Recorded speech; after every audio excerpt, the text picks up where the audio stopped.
K സുധാകരനെതിരായിട്ടുള്ള ആ കുറ്റപത്രത്തിൽ പറയുന്ന പ്രധാനപ്പെട്ട കാര്യങ്ങൾ ഈ വ്യാജരേഖ ചമച്ചു എന്നതടക്കമുള്ള കാര്യങ്ങളാണ്. അങ്ങനെയാണെങ്കിൽ വളരെ ഗുരുതരമായ വകുപ്പുകളാണ് ചുമത്തിയിരിക്കുന്നത്. എന്താണ് കൂടുതൽ വിശദാംശങ്ങൾ? അരുൺ, ഈ പുരാവസ്തു തട്ടിപ്പ് കേസിൽ മോൻസൺ മാവുങ്കൽ ഒന്നാം പ്രതിയും ഒപ്പം തന്നെ KPCC അധ്യക്ഷനായിട്ടുള്ള കെ സുധാകരൻ രണ്ടാം പ്രതിയുമാക്കിക്കൊണ്ട് എറണാകുളം ACGM കോടതിയിൽ കഴിഞ്ഞ ദിവസമാണ് ക്രൈംബ്രാഞ്ച് കുറ്റപത്രം സമർപ്പിച്ചത്. ആ കുറ്റപത്രത്തിലെ വിശദാംശങ്ങളാണ് ഇപ്പോൾ റിപ്പോർട്ടറിലൂടെ പുറത്തുവരുന്നത്. അതായത് കെ സുധാകരനെതിരെ കടുത്ത വകുപ്പുകളാണ് ചുമത്തിയിട്ടുള്ളത്. IPC 34 ചുമത്തിയതോടെ ഈ മോൻസൺ മാവുങ്കൽ ചെയ്തിട്ടുള്ള എല്ലാ കുറ്റവും സുധാകരനും ബാധകമായിരിക്കുകയാണ്. ഒപ്പം തന്നെ കോടതി രേഖ അത് വ്യാജമായി ചമച്ചതിന് IPC 466 ചുമത്തിയിട്ടുണ്ട്. മുംബൈ അപ്പലറ്റ് ട്രൈബ്യൂണലിന്റെ ഉത്തരവാണ് ഇത്തരത്തിൽ വ്യാജമായി നിർമ്മിച്ചത് എന്നതും കുറ്റപത്രത്തിൽ കാണാം.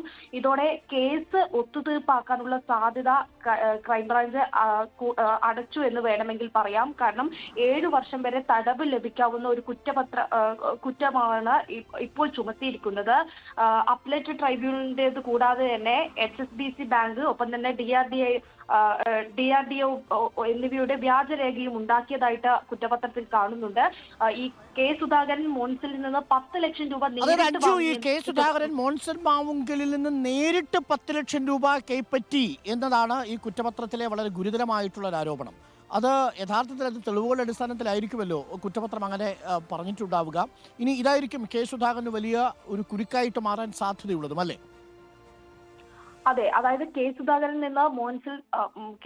മോൻസണിൽ നിന്ന് 10 ലക്ഷം രൂപ നേരിട്ട് വാങ്ങി എന്നാണ് ഈ ക്രൈംബ്രാഞ്ച് സമർപ്പിച്ച കുറ്റപത്രത്തിലുള്ളത്. ഈ കേസിൽ കേന്ദ്ര സർക്കാർ ഉദ്യോഗസ്ഥരും സുപ്രീം കോടതി അഭിഭാഷകരും അടക്കം 92 സാക്ഷികളായിരുന്നു ഉണ്ടായിരുന്നത്.